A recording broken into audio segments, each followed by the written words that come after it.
Love जिहाद का एक और घिनौना चेहरा। यह कहानी है बीकॉम में पढ़ने वाली लुधियाना की एक लड़की एकता देशवाल की। एकता एक सामान्य सी लड़की थी जो अपनी पढ़ाई पूरी करके एक सरकारी नौकरी पाना चाहती थी।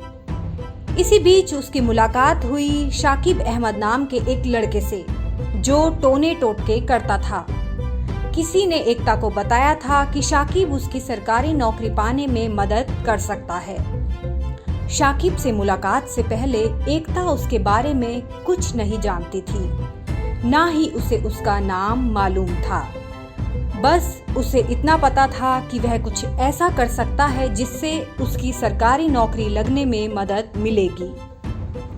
अपने पैरों पर खड़े होने के सपने देखने वाली एकता की जब शाकिब से मुलाकात हुई तो उसने उसे अपना नाम अमन बताया।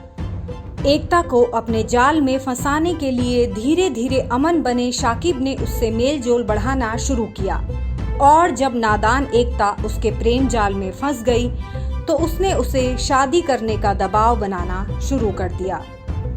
एकता उसे सही आदमी मानती थी, इसलिए उसने अमन से शादी करने की बात अपने परिवार वालों को बताई। लेकिन अमन बना शाकिब एकता के परिजनों को कुछ खटका और उन्होंने अपनी बेटी को उससे दूर रहने की सलाह दी। लेकिन तब तक शाकिब अपना काम कर चुका था और फिर एक दिन उसके बहकावे में आकर एकता शाकिब के साथ घर छोड़कर भाग गई।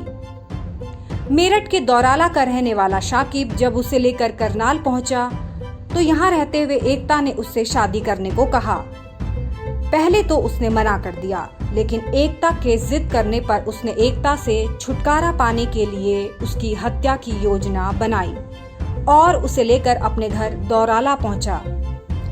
दौराला पहुंचने पर एकता को उसकी वास्तविकता का पता चला कि वह हिंदू नहीं मुसलमान है और उसका असली नाम शाकिब है।